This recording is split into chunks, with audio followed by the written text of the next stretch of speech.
Salut à tous. Dans cette vidéo, je vais vous démontrer que 1 est strictement inférieur à 1 et que 2 est égal à 3. Attention, si votre cerveau est déjà hors service après cette première phrase, nous vous invitons à quitter immédiatement cette vidéo pour ne pas risquer un accident vasculaire cérébral. La CONAR, Commission officielle nationale des nominations aberrantes retardées du Danemark, vous remercie. Non, plus sérieusement, il existe en mathématiques de nombreux paradoxes un peu bizarres que l'on peut démontrer d'une certaine façon, mais qui sont en réalité faux. Puisqu'on sait tous bien évidemment que 2 n'est pas égal à 3. Mais on peut tout de même parvenir à détourner certaines règles mathématiques pour parvenir à ces résultats. Après avoir regardé cette vidéo, vous pourrez sans difficulté aller voir vos parents ou vos amis et leur démontrer que 1 est strictement inférieur à 1 ou même que 2 est égal à 3. Ils seront stupéfaits.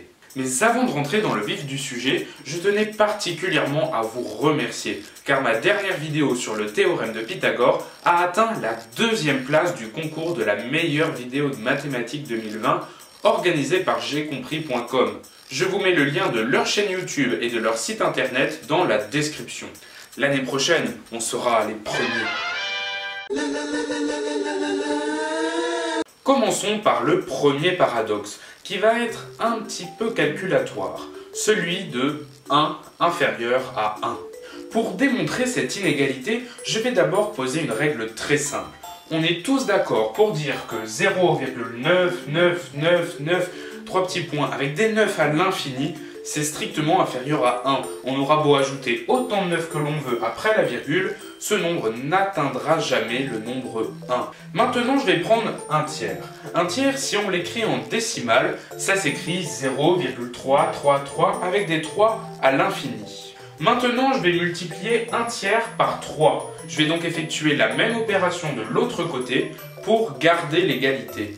Donc 1 tiers fois 3, c'est égal à 1, puisque ça correspond à 1 divisé par 3, puis remultiplié par 3. Donc en toute logique, ça donne 1. Maintenant, 0,333 petits points, si je le multiplie par 3, en fait ça revient à multiplier chacune de ces décimales par 3. Donc ça revient à 0,9999 avec une infinité de 9. On a donc l'égalité suivante, 1 est égal à 0,9993 petits points. Sauf qu'au tout début de ma démonstration, est-ce que vous vous rappelez de ce que j'ai dit? 0,9993 petits points est inférieur à 1. J'avais posé ça comme règle dès le départ. Mais comme en fait on vient de démontrer que 1 c'était égal à 0,99993 petits points, eh bien dans mon inégalité, je peux très bien remplacer le 0,9993 petits points par 1. Ça revient exactement au même puisqu'ici on a une égalité. Ce qui nous donne l'inégalité suivante, 1 est strictement inférieur à 1. Mais regardez cette inégalité, je peux très bien la retourner dans l'autre sens et du coup on lit à l'inverse que 1 est supérieur à 1. Donc 1 est inférieur à lui-même en même temps d'être supérieur à lui-même. Donc ce qui voudrait dire que 1 est égal à tous les nombres sauf à 1. Hein? En fait, ici, on fait une grosse erreur de l'interprétation de l'infini. Dire que 1 est supérieur à 0,99993 petits points, c'est faux. En fait, 1 est bien égal à 0,99993 petits points. Et ça, je vais vous le prouver. Attention. Les séquences qui vont suivre contiennent des calculs. Si vous en êtes allergique, je vous invite à passer la vidéo jusqu'à ce timecode. Ceci était un message du ministère chargé des transports urbains. Prenons 0,9993 petits points. On va réécrire ces décimales sous la forme de fractions. On a donc 0,9993 petits points, c'est égal à 9 dixièmes, plus 9 centièmes, plus 9 millièmes, etc. Maintenant, on va l'écrire sous la forme de puissance. 9 dixièmes, c'est 9 sur 10 puissance 1. 9 centièmes, c'est 9 sur 10 puissance 2. 9 millièmes, c'est 9 sur 10 puissance 3, etc. Plus 9 sur 10 puissance n, avec n qui tend vers l'infini. En maths, on le note comme ça. Alors maintenant, on remarque qu'on a la somme des termes d'une suite géométrique. Vous savez, ce u de n ou ce u0 que l'on voit généralement en première. Alors par contre, là, on a un petit problème, c'est que notre suite commence à n égale 1. Mais c'est pas vraiment un problème, on peut très bien rajouter 9 sur 10 puissance 0 au début de notre somme. Mais par contre, il faut l'enlever à la fin pour garder l'égalité. Alors maintenant qu'on a ça, je vais pouvoir factoriser. Puisqu'on a un facteur commun à toutes ces fractions, c'est le 9, regardez. On a donc 9 fois 1 sur 10 puissance 0, plus 1 sur 10 puissance 1, plus 1 sur 10 puissance 2, plus 1 sur 10 puissance 3, etc. plus 1 sur 10 puissance n, et on a gardé le 9 sur 10 puissance 0. Mais bon, on va pas s'embêter, 10 puissance 0, ça fait 1. Si vous avez déjà vu ma première vidéo de Médématique, vous êtes déjà familiarisé avec les nombres à la puissance 0. Si vous ne l'avez pas encore vu, je vous invite à la regarder en cliquant ici. On a donc 9 sur 1, et 9 sur 1, on connaît, ça fait 9. Et maintenant, on va utiliser la formule de la somme des termes d'une suite géométrique. On peut donc simplifier cette expression par ça. Oui, certains d'entre vous ont dû avoir un mouvement de recul en voyant cette formule. Alors je vais commencer par simplifier le dénominateur. 1 moins 1 dixième, ça fait 9 dixièmes. Maintenant, je peux simplifier cette fraction puisqu'on voit qu'on a une multiplication par 9 ici et une division par 9 ici. Donc, les 9 s'en vont. Et là, j'ai une division par 1 dixième, ce qui revient en fait à faire une multiplication par 10. Bon, alors maintenant que j'ai ça, je vais reporter cette expression au premier calcul. Voilà. Alors maintenant, 1 sur 10 puissance n plus 1. Ben ça, c'est égal à 0. Pourquoi? Ben parce que c'est égal à 0,00000 avec n plus 1 0 après la virgule. Comme n tend vers l'infini, ça peut donc se simplifier par 0. Ce qui donne donc 10 fois 1 moins 0 moins 9, ce qui fait 10 fois 1 moins 9, ce qui donne 10 moins 9, ce qui fait 1. On vient donc de démontrer que 0,999 avec une infinité de 9 après la virgule, c'était égal à 1. En fait, 0,99993 petits points, c'est un développement décimal de 1. 1 peut s'écrire 0,999 avec des 9 à l'infini. Et lorsqu'on a des décimales qui se répètent comme ça, en mathématiques on a une notation, c'est une barre comme ceci. Donc dans votre prochain devoir de mathématiques, si dans un exercice quelconque le résultat d'une opération est le nombre 1, eh bien vous pouvez un peu frimer et le noter comme ceci, 0,9 barres.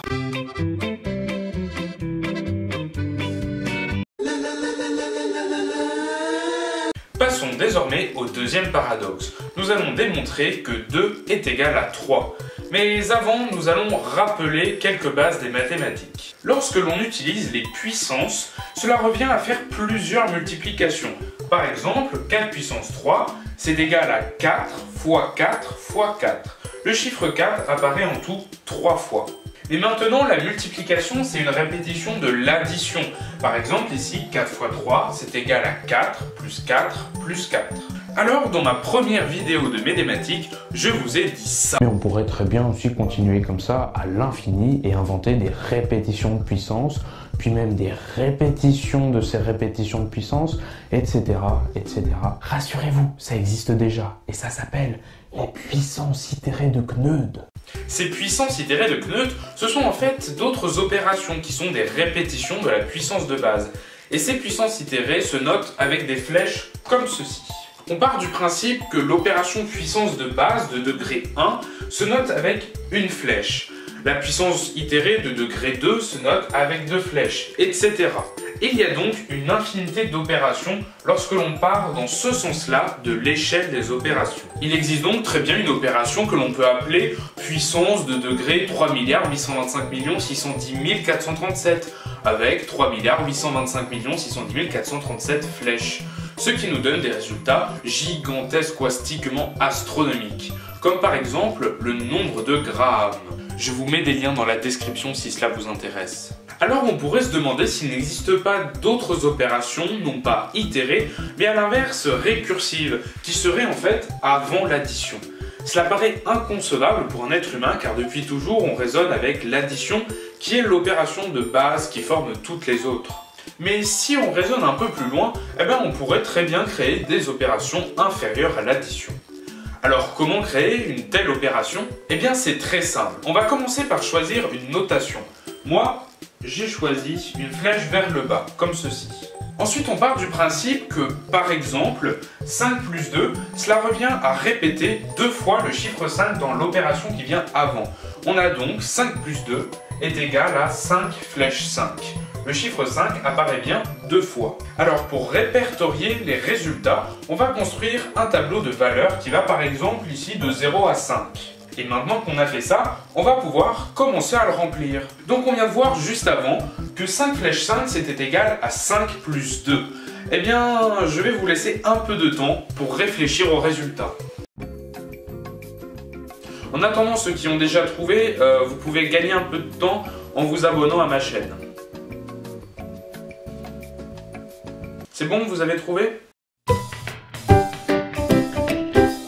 Donc 5 flèche 5, c'est égal à 7. En fait, le plus facile, ça va être de remplir la diagonale du tableau. Pourquoi ? Bien, tout simplement parce qu'on trouve 2 fois la même valeur à chaque fois dans l'opération.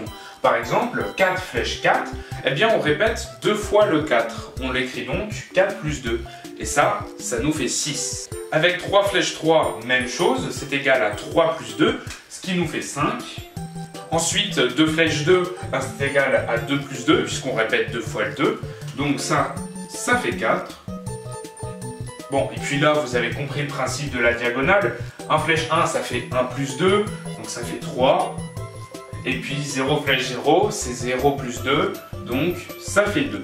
Et voilà, on a rempli la diagonale de notre tableau. Maintenant, pour remplir le reste de notre tableau, je vais devoir procéder par remplacement. Par exemple, pour trouver 2 flèche 4, eh bien le 4, je vais pouvoir le remplacer par 2 flèche 2. Puisque dans notre diagonale du tableau, on a ici un 4 qui se trouve à l'emplacement 2 flèche 2. Donc on a donc 2 flèche 4 qui est égal à 2 flèche 2 flèche 2.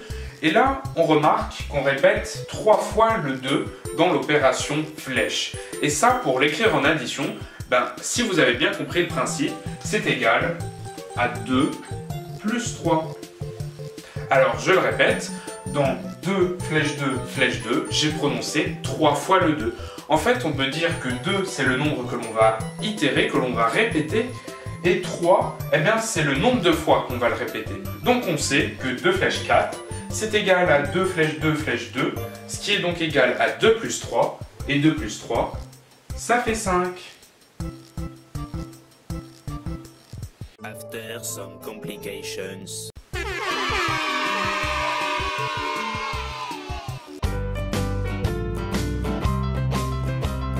On va alors procéder comme ça dans tout le reste du tableau. Si je prends 0 flèche 4, eh bien le 4, on va faire la même chose, on va d'abord le remplacer par 2 flèche 2, comme on l'a vu juste avant. On a donc 0 flèche 4, c'est égal à 0 flèche 2 flèche 2.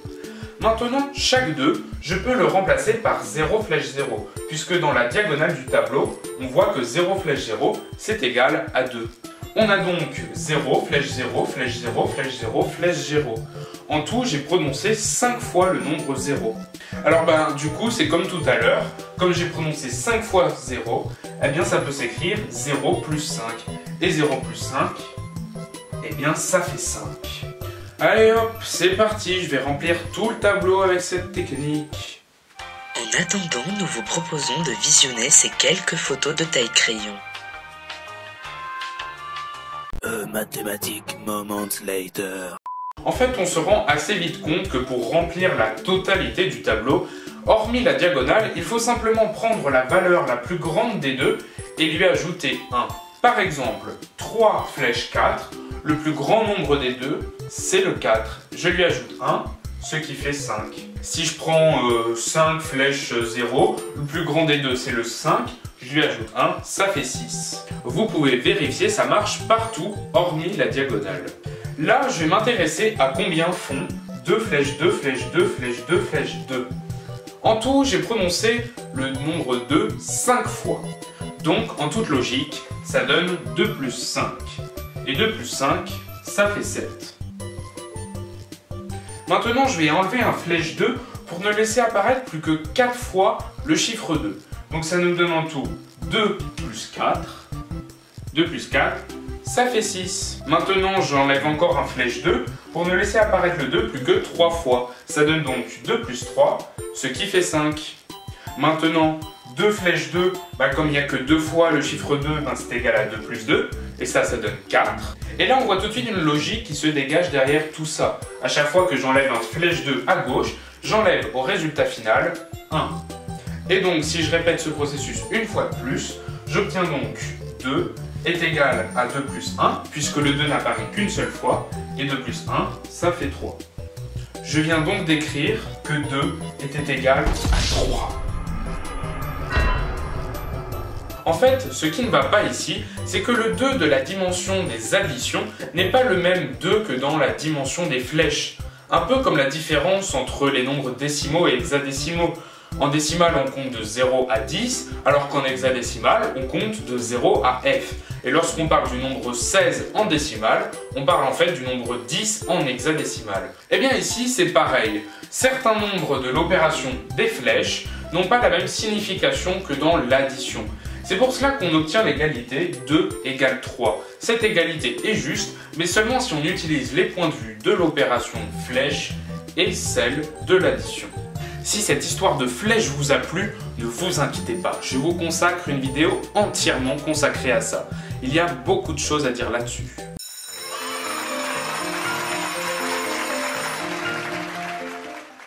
Dans cette minute concrète, je vais vous démontrer que si A est supérieur à B et que B est supérieur à C, A n'est pas forcément supérieur à C. Et pour cela, je vais devoir aborder avec vous le phénomène de non-transitivité. Alors pour vous expliquer tout ça, je vais prendre un exemple concret. Vous connaissez tous le jeu du pierre, feuille, ciseaux, aussi appelé le jeu du shifumi ou du roche-papier-ciseaux. Ce jeu consiste à faire choisir à 2 personnes, soit la pierre, soit la feuille, soit les ciseaux, en partant du principe que les ciseaux battent la feuille et que la feuille bat la pierre. Alors ici on a les ciseaux qui sont supérieurs à la feuille qui est supérieure à la pierre. Avec un raisonnement mathématique, on devrait se dire que les ciseaux sont par conséquent supérieurs à la pierre. Mais vous savez tous que ce n'est pas le cas. Dans ce jeu, la pierre est plus forte que les ciseaux. On a donc un truc qui tourne un peu en boucle comme ça. Ça, c'est ce qu'on appelle un phénomène non transitif. On a l'événement A qui est supérieur à l'événement B qui est supérieur à l'événement C, et l'événement C est supérieur à l'événement A. Un autre exemple serait de prendre des élections présidentielles avec 3 candidats. Le candidat A, le candidat B et le candidat C. On part du principe que le candidat B est membre d'un parti politique de centre-droite. Il est donc plus proche du candidat C que du candidat A. On va regarder ce qui se passe lors d'une élection à un seul tour. Le candidat A séduit 45% des votants. Les deux autres, comme ils sont relativement proches l'un de l'autre, se partagent les voix restantes. Le B remporte 20%, tandis que le C remporte 35%. Avec une élection à un seul tour, c'est donc le candidat A qui gagne. Maintenant, on va faire une élection à 2 tours. Lors du premier tour, c'est le candidat B qui a le moins de voix, il est donc éliminé. Et les 20% des voix reviennent donc au candidat C qui partageait beaucoup d'idées et de projets similaires avec le candidat B. Avec 2 tours, c'est donc le candidat C qui remporte l'élection avec 55% des suffrages. Enfin, regardons ce qui se passe avec un autre type d'élection. Imaginons que lorsqu'on vote, on indique 2 candidats sur notre bulletin. Notre candidat préféré, le premier, à qui on fait gagner 2 points, et notre deuxième coup de cœur, à qui on ne fait gagner qu'un seul point. Avec ce système, le candidat A remporte donc 2 points pour les 45% des voix qu'il obtient en premier choix, mais aucun point venant du second choix des suffrages exprimés. Il obtient donc un total de 90 points. Le candidat B, lui, obtient 2 points pour les 20% des premiers choix, mais il est aussi le second choix des extrêmes gauches, ce qui lui rapporte 45 points, et le second choix des extrêmes droites, ce qui lui fait gagner 35 points. Il obtient donc un total de 120 points. Enfin, le candidat C gagne 2 points pour ses 35 premiers choix, en plus des 20 points obtenus en second choix, ce qui lui fait 90 points. Avec ce système, c'est donc le candidat B qui remporte la victoire. On remarque donc que là aussi, il y a un phénomène de non-transitivité. En fonction de la manière dont se déroule l'élection, un candidat a plus ou moins de chances de gagner. La démocratie, c'est bien, ça permet au peuple de choisir, mais qui choisit la façon dont on choisit? Ça, c'est une autre question. Et voilà, c'est la fin de cette vidéo, j'espère qu'elle vous a plu. En tout cas, si c'est le cas, n'hésitez surtout pas à lâcher Un sale gros pouce bleu sa mère de sa race de ses grands morts, de la cité du chien de sa grand-mère qui pue les égouts d'en face de chez ta sœur. Avant de vous quitter, je tenais d'abord à vous remercier pour toutes les remarques constructives que j'ai reçues pour améliorer la qualité de mes vidéos. La critique qui est revenue de nombreuses fois et le fait que j'utilisais beaucoup trop de mèmes et d'effets spéciaux dans mes vidéos qui ressemblaient du coup un peu à des trucs comme ça.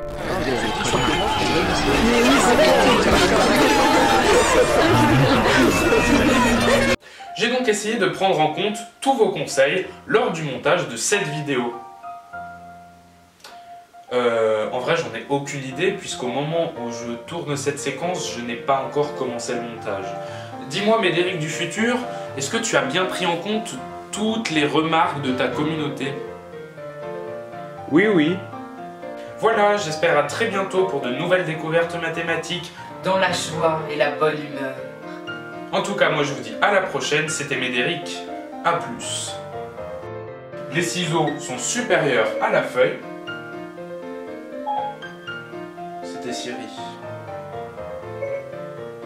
C'était encore Siri. Oui. C'était encore Siri.